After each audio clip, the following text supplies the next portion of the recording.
It was 7:42 a.m. when the pounding on my front door shattered the quiet. Through the glass, I saw my son Lucas standing there, with his jaw locked and a folder clutched under his arm. The morning sun caught on the frost over the garden, but his stare was colder. "Dad, we need to talk about the house," he said before I could even open the door fully. "No, good morning. No, how are you?" Behind him, my daughter Scarlett waited in the car engine, running like she couldn't afford to waste a second. Lucas stepped inside without asking, spreading papers across my kitchen table as if he owned the place. "This is too big for you now. The taxes, the upkeep, totally unrealistic. We've already got a buyer lined up." I told him calmly. "There's no mortgage." His eyes flickered, but his voice stayed sharp. "We're just trying to help. Mom's gone. You can't handle this alone." The scent of fresh coffee mixed with something bitter in my chest.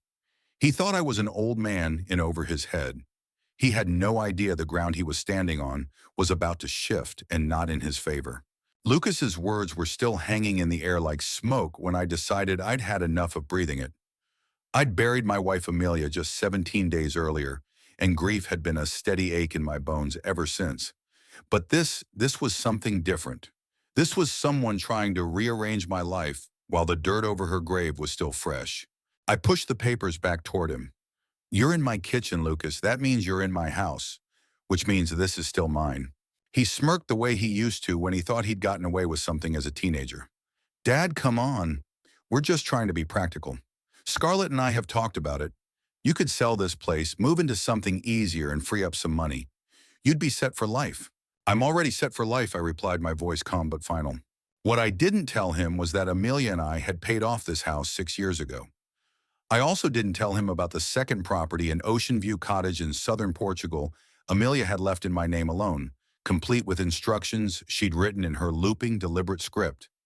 "If you're reading this, it means they've started circling. Don't let them close in." The memory of finding that blue folder 2 nights ago was still sharp in my mind. I'd been in Amelia's study, a room that still smelled faintly of lemon oil and her favorite jasmine perfume. I'd opened the bottom desk drawer, stiff from years of sticking, and there it was, slim, unassuming, but heavier than it looked. The first pages had been bank statements from accounts I didn't know existed. Small balances here and there, $8,400 in one, $12,200 in another, but enough to tell me she'd been quietly setting aside something separate. And then the property deed, a whitewashed villa with cobalt shutters bought 10 years ago under her name alone. Her letter had been the turning point. In it, she wrote, "You've spent your life assuming the best in people. I've spent mine making sure you survive if you're wrong." Lucas was still talking, unaware that the real conversation, the one that would determine who controlled my future, had already started in my mind. "You'd be closer to us if you moved," he said. "Scarlett's even got the basement finished for you. Private entrance. Full bath. We could add a kitchenette. You'd have your own space." "Space," I echoed. "Like a basement apartment." He shrugged. "It's practical." Practical. That was the second time I'd heard the word this morning. In my experience, practical was often just code for better for me than for you. I stood, walked to the window over the sink, and looked out at the garden. Amelia and I had tended for 25 years. The rosemary bushes were leaning into the stone path, just the way she liked. The lemon tree's branches were heavy and in need of pruning. I thought about the photo of Amelia with our granddaughter Grace planting herbs under that same lemon tree. On the back she'd written, "Teach her how to keep what matters." Lucas followed me with his eyes but stayed in his chair. "Dad, this is the right move. You can't keep up with this place forever. You know that." Maybe I said, but forever hasn't arrived yet. That was when I decided I needed allies, quiet ones. Amelia had given me one already, Anna, the caretaker in Portugal. I'd found her name and number in the back pocket of the folder, taped next to a brass key. Amelia had written just 3 words next to it: "Trust her completely." I wasn't going to argue with Lucas in my kitchen. That wasn't where this fight would be won. Instead, I poured myself a coffee, took a slow sip, and said, "I'll think about it." That small concession was enough to get him out the door, folder under his arm again. The moment his SUV turned out of the driveway, I locked the front door, not because I was afraid, but because I wanted to feel the solid click of the deadbolt, a reminder that this was still my fortress. I went straight to the phone, dialed Anna's number, and waited. Her voice was warm, accented, calm. "Mr. Carter," she said when I introduced myself, "I've been expecting your call." Amelia had been right. There was a steadiness in that woman's tone that made the ground under me feel more solid. "I'll be coming," I told her. "Not yet, but soon. I need to make preparations." "I will make the house ready," she said. "Fresh linens, lemons in a bowl, just like Amelia liked it." When I hung up, I opened Amelia's letter again. At the bottom, she had written one final line: "Sometimes the best way to win is not to play their game." That afternoon, I called my lawyer, Peter Alvarez, a man with a navy suit that looked permanent and a mind like a locked safe. I told him everything about Lucas, about Scarlett, about the villa. He listened without interrupting, then said, "First step, make it legally impossible for anyone to represent you in a property sale without your direct consent. I'll draft the letters today." It was the first concrete move in a strategy I hadn't realized I'd been building since the funeral. And as I hung up the phone, I understood something. Lucas and Scarlett thought they were ahead, but Amelia had handed me the map months ago. I was done reacting. From here on, I'd be the one setting the terms. The next morning began like any other since Amelia's passing. Quiet, heavy, the air, thick with the kind of stillness you don't notice until you lose someone who used to fill it. I'd just set my coffee on the counter when the phone rang. This time it was Scarlett. "Dad, Lucas and I have been talking," she began in that falsely bright tone she used when she wanted to make bad news sound like a favor. "We both think you should sell the house. You could move into our place. The basement's perfect for you." Her words felt like an echo of Lucas's pitch yesterday, right down to the perfect basement. "And the money?" I asked. "Well," she hesitated. "After we finish paying the contractor for the basement upgrades, you could help with Grace's college fund, and maybe help Lucas with his new place. It's all family, Dad. Win-win." I let that sit for a moment. A basement for me, tuition for her daughter, and cash for Lucas. Win-win indeed, just not for me. "When was the last time you called to talk about something other than money?" I asked. "That's not fair," she protested. "It's been 2 months," I said. 2 months since you called about anything else." Her voice went thin. "You've been sending Grace money every month." "Yes," I said, $500 for 2 years.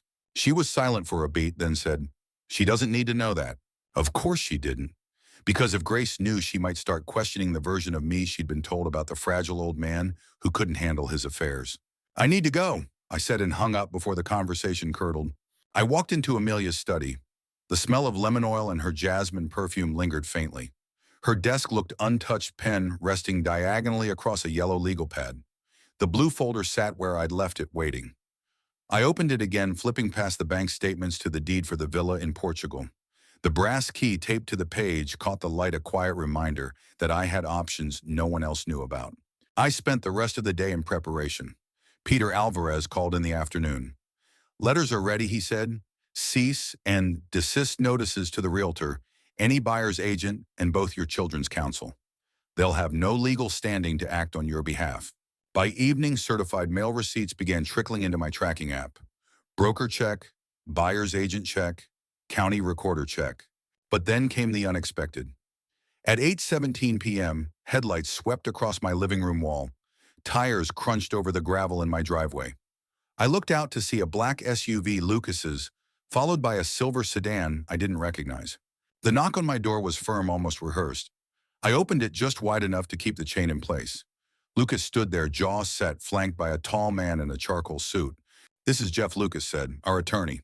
"Check," I replied. Jeff spoke in the kind of measured tone people use when they want to sound reasonable while pushing you toward a decision. "Mr. Carter, we're here to discuss a potential path forward that's best for everyone." I didn't unlock the chain. "You received my lawyer's notice yesterday." Jeff smiled without showing teeth. "We thought perhaps you hadn't seen it." "I see fine," I said. "Leave your cards." Lucas shifted his weight. "Dad, we're just trying to avoid making this harder than it needs to be." "That's funny," I said, "because harder is exactly what you're making it." They left after a few more perfunctory lines, and I watched them go from the kitchen window headlights, disappearing into the cold night. The following day brought another twist. "Mark that," as Lucas called, his voice tight. "If you insist on making this difficult, we might have to consider a conservatorship." The word landed like a shard of glass in soup, dangerous even in small amounts. "That is a serious claim," I said evenly. "Are you accusing me of incapacity?" "I'm saying we can't wait around for you to start making mistakes." "I made one just now," I said. I picked up this call. "I set a meeting for Thursday at my house, instructing him to bring his counsel and promising mine would be present. We'll talk like adults or not at all."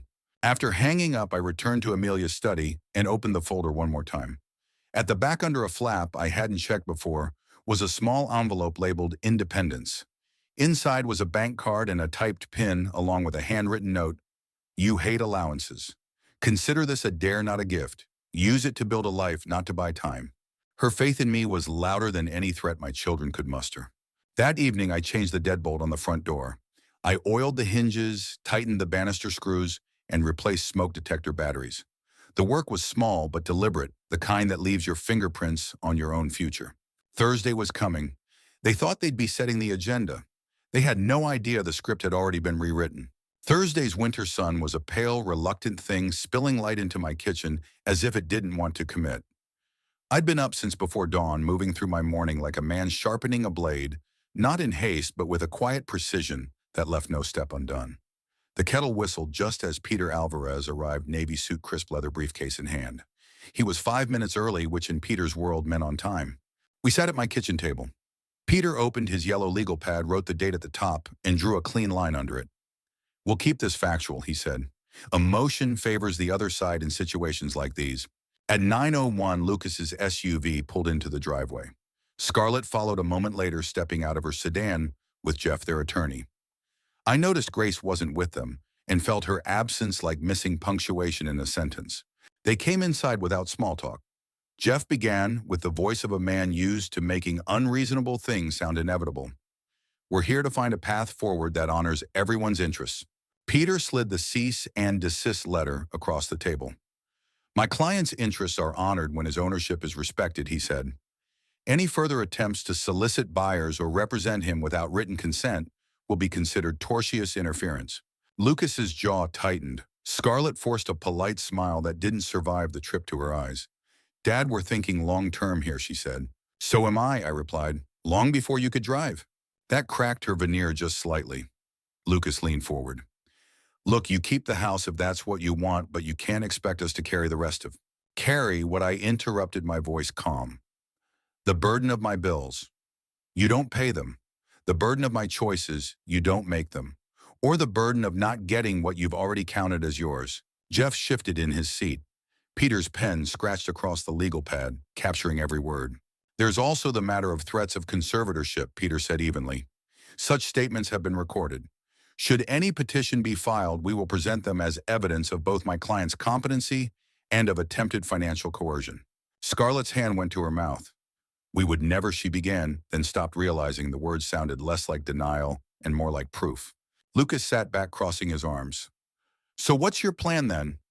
Dad, just dig your heels in until you can't take care of the place. I reached into a folder and slid a single sheet across the table, written in my block print handwriting. 1. I am not selling my home. 2. If I choose to relocate, I will inform you after the decision is made. 3. I will continue to support Grace directly at my discretion. Lucas didn't touch the paper. Scarlett's eyes flicked over it, and for the first time in weeks, I saw something in her face that wasn't calculation, something closer to recognition. Dad, she said quietly, you don't have to be so cold.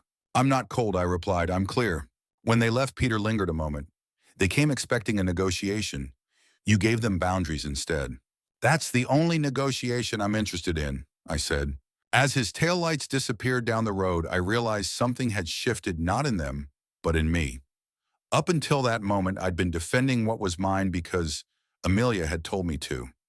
Now I was defending it because I understood in my own bones that letting them cross this line once would mean they'd keep crossing it until there was nothing left. I walked into Amelia's study, pulled open the desk drawer, and placed the Lisbon envelope next to the blue folder. Together, they looked less like secrets and more like a plan. When the phone rang that afternoon, it was Anna. Senor Carter, she said, we have prepared documents confirming you as sole heir. They will be sent to your postbox tomorrow. There is also something your wife asked us to give you, only when you were ready. I looked at the folders on the desk, the sunlight pooling over them like a quiet blessing. I'm ready, I said, and for the first time since Amelia's funeral, I actually meant it. The Lisbon envelope arrived on a Friday morning, tucked into my postbox like it was just another bill. The postal clerk with the kind eyes handed it over without comment, but I could feel its weight in my hand more than paper, more than ink. It was a door. Back in my kitchen, I set it on the table next to my coffee and opened it with my thumbnail. Inside confirmation in black ink from a Portuguese law firm that the villa with its whitewashed walls and cobalt shutters was mine to decide upon in the eyes of two governments. There was also a temporary letter of authorization for Anna to act on my instructions. At the bottom of the stack was something unexpected, a note in Amelia's handwriting. If you're holding this, you are not lost. You are choosing. I sat there for a while, the steam from my coffee curling upward, thinking about what choosing meant now. I could stay in this house, keep fighting Lucas and Scarlett at my doorstep, or I could take Amelia's advice and stop playing their game altogether. That afternoon, I called Anna. Her voice was steady, almost warm enough to make the Atlantic breeze reel in my mind. If you come, she said, I will put fresh linens on the bed and a bowl of lemons in the kitchen the way she liked. I'll be there, I told her. Not immediately, but soon. Next, I called Peter. I want the villa titled under irrevocable trust, I said. Something boring. Something that won't ring any bells. He approved instantly. We'll handle it through my office. No paper trail with your home address. Only correspondence through the trust. We set the wheels in motion, Lisbon handling their end, Peter handling mine. It was like watching chess pieces move across two boards at once. That weekend, I began the quiet work of disentangling my life here. I rented a P.O. box. I made copies of every key. I pulled my passport from the safe and set it next to the Lisbon folder. And I started the list that would become my compass. What goes, what stays, what travels. What goes? Boxes of Lucas's trophies, Scarlett's old piano books, the clutter they'd left behind decades ago. What stays? The table marked with their childhood heights, the shelves of Amelia's books with her notes in the margins. What travels? The Lisbon folder, my passport, one suitcase, the photo of Amelia and Grace in the garden. By Tuesday, I'd called a moving company. 2 deliveries, I told the man on the line. 2 addresses, 1 truck. I want signatures. He chuckled. Breakup or eviction? Correction, I said. On the morning of the movie, Rodriguez, the driver, showed up at 7 sharp with 2 men in wool caps. They worked quickly, carting out the boxes I'd labeled in neat block letters. Lucas, return. Scarlett, return. I slipped envelopes into each short notes that said the same thing in different words. I'm returning what belongs to you. I'm keeping what belongs to me. No signature, just the statement. By 8:30, the boxes were gone, and the house felt lighter, not emptier, but truer. 10 minutes later, my phone buzzed with photos from Rodriguez Lucas's porch with his boxes stacked neatly. Scarlett's storm door reflecting her silhouette as she looked down at hers. Neither of them called right away. That silence was worth more than any apology they'd never give. That evening, I booked my ticket to Faro. One way, fully refundable, purchased with the travel account Amelia had labeled in our budget as if we dare. I wasn't just daring anymore. I was choosing. The week after the boxes left was the first stretch of time since Amelia's funeral, where I woke without the sense that the day was already against me. It wasn't joy exactly. Grief doesn't surrender that easily, but there was space.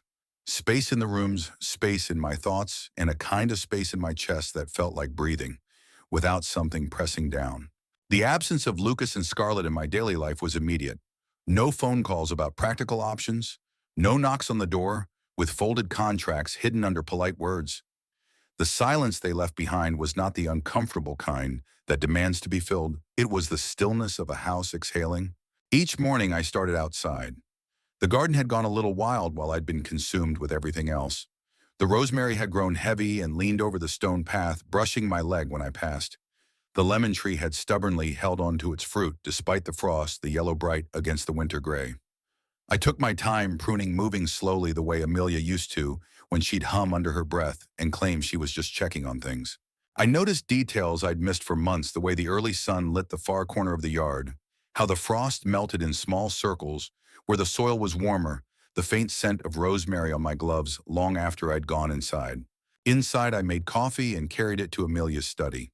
The blue folder sat on the desk next to the Lisbon envelope, side by side like 2 anchors.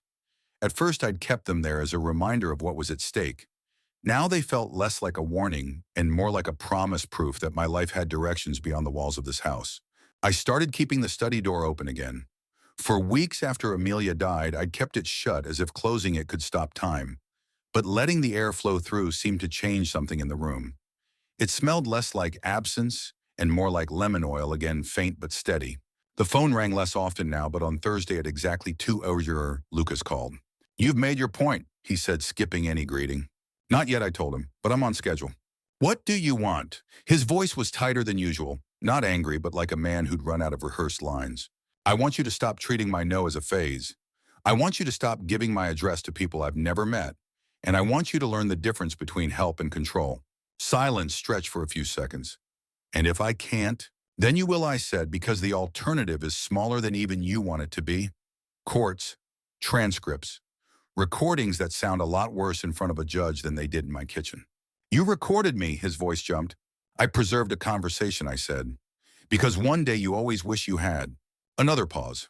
This time I could almost hear the shift in his thinking, not acceptance, but the awareness that the ground under him was no longer steady. That ended the call. It didn't slam shut. It just stopped clean with no dangling thread for him to pull on later. That night I went upstairs and took down the suitcase from the top shelf of the guest room closet. Not for show, not as a bluff, because I intended to use it. 2 shirts that made me look like I'd chosen comfort without surrendering dignity.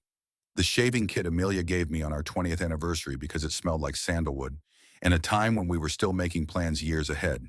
My passport, the travel card she'd labeled, "If We Dare," and the photograph of her on the beach in the Algarve, holding her hat against the wind, smiling like she knew I'd end up here. The next morning was sharp with frost. At 8:14, the doorbell rang. I opened it to find Scarlett standing there alone, a cardboard box in her arms, the piano books I'd sent her. I can't take this, she said. You already did, I replied. Her voice cracked. Just tell me what you want me to learn. It stopped me. Not because I didn't have an answer, but because it was the first time in years she'd asked without expecting my response to fit into a plan she'd already made. Keep what's yours, I said. Don't ask other people to store it for you. Don't confuse access with love. And if you want to be the person who brings something to the table, practice by carrying your own to the car.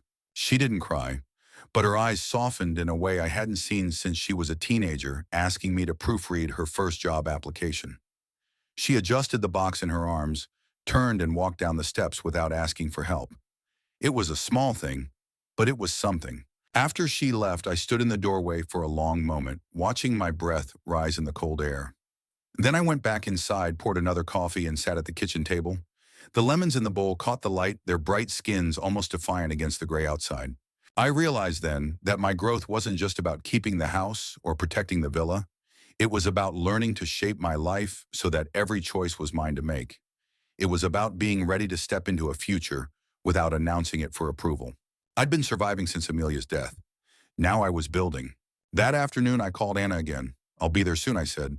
She laughed softly, the sound warm, even across an ocean. We will wait for you, Mr. Carter. Portugal waits well. And for the first time in months, I believed her. The ticket sat on my desk for 3 days before I printed it. Not because I doubted the decision, but because I wanted the act of printing it to be deliberate, ceremonial almost. When the printer finally hummed to life and fed the paper into my hands, I ran my fingers over the black ink, reading my own name above the words, "One Way." The date was set. The choice was final. I slipped the ticket into the blue folder opposite the villa's deed. 2 anchors, 2 halves of the same decision. Every time I passed Amelia's study, I would glance at that folder, not as a reminder of escape, but as a declaration of intent. In the final week before my departure, I walked the house like I was writing my own farewell tour. My fingertips traced the door frames we had painted together, the uneven brush strokes still there from the day. We laughed about professional finishes, while the radio played old Springsteen songs. I tightened the window latches that stuck every summer and ran my hand over the dent in the hallway wall where Lucas had crashed his bike into it during a rainy afternoon. These were not just things I was saying goodbye to chapters. One afternoon, I stood in the kitchen watching how the winter light moved slowly across the floor tiles. Amelia and I used to time our mornings by that light, measuring the day's start by where it landed. It felt like a living thing sliding forward, reminding me that movement was inevitable, whether I joined it or not. Grace called that evening. It was the first time in months she'd dialed me directly. "Grandpa," she began softly, "Mom said you're thinking about leaving." "I'm not thinking," I told her. "I'm going." To Portugal, there was a pause like she was holding her breath. "Yes, there's a place there that's been waiting for me longer than you've been alive." She was quiet for a beat. "Can I visit?" "Anytime," I said. "As long as you're coming for me, not for the house." "I'm coming for you," she said, and I believed her. It was the cleanest promise I'd heard in months. The day before my flight, I made 2 calls, one to Lucas, one to Scarlett. Not out of obligation, but because I wanted my departure spoken in my own words, not their assumptions. I'm leaving tomorrow, I told them. The house will be here, but I won't. Someone will check on it regularly, and that someone is not either of you. Please don't come here without an invitation. You're just running away, Lucas said, his voice edged. No, I replied calmly. I'm walking towards something you've never bothered to see because you were too busy measuring what you thought I already had. Scarlett didn't argue. Safe travels, Dad, she said simply. That night, I went into the garden and sat under the bare branches of the lemon tree. I bundled myself in my coat and sipped tea that had long gone cold, watching my breath fade into the air. I thought about the first time Amelia had shown me the villa on paper 10 years ago in this very garden. She'd smiled in that quiet, knowing way, the one that said she could see further down the road than I could. I finally understood that this was the moment she'd been preparing me for. Morning came sharp with frost. I moved through the house, slowly locking windows, checking doors. I placed the final bag by the front door, then walked room to room one last time. Not to mourn, but to thank the place for what it had given me. The kitchen smelled faintly of lemons thanks to the bowl I'd placed there deliberately. The living room still had the dented coffee table from when Grace had tried to teach Buddy the dog to fetch indoors. Upstairs, Amelia's study waited quietly, sunlight falling on the blue folder and the Lisbon envelope. I touched them both, then closed the desk drawer with a final deliberate push. At the airport, I moved through security and boarding with the ease of someone who's done it before. But when the plane's wheels left the ground, I felt the tether snap. The house, the garden, the tension with Lucas and Scarlett, it all shrank below me, replaced by the endless blue of the Atlantic. Faro greeted me with late afternoon light, the air warm, even in winter. Anna was waiting by the arrivals gate, holding a small sign with my name written in careful script. She didn't need it. I knew her instantly from Amelia's descriptions. Her smile was steady, her handshake firm. The drive to the villa wound through narrow streets lined with whitewashed houses, bougainvillea, spilling over walls in defiance of the season. When we arrived, the cobalt shutters were open, letting the ocean light flood in. Inside, the kitchen table held a bowl of lemons, just as promised. I walked to the balcony and looked out at the Atlantic. The horizon stretched wide and golden. The air smelled of salt and sun. For the first time in years, I felt entirely outside the reach of anyone else's plans. Amelia had been right. Sometimes the best way to win is not to play their game. And sometimes the best way to live is to start a new one entirely.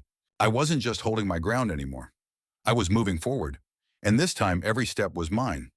Life has a way of testing how much you're willing to protect your boundaries. For me, the battle wasn't just about keeping a house. It was about keeping the right to make my own decisions, even when those decisions didn't fit neatly into my children's version of what's best. I learned that saying no isn't a wall. It's a gate you control. People will try to frame their ambitions as concern, their pressure as care. But if you give up your choice once you teach them, it's negotiable. Amelia's quiet foresight taught me that real independence isn't about isolation. It's about having the courage to step into a future you've chosen, not one someone else has drafted for you. Whether that means staying in your home or starting over across an ocean, the important thing is that the decision belongs to you. You don't need a villa in Portugal to claim your autonomy. It starts with clarity. Know what you want, why you want it, and what you won't trade away. Communicate that without apology. Keep records of important conversations. Set boundaries that can't be mistaken for negotiation. Sometimes the most effective way to protect your life is to remove the hooks others have in it, financially, emotionally, logistically. Return what isn't yours to hold and keep what is. You'll be surprised how light your life feels when you stop carrying other people's expectations. And when you finally step into the life you've built on your own terms, you'll realize that freedom isn't a place, it's the absence of permission slips.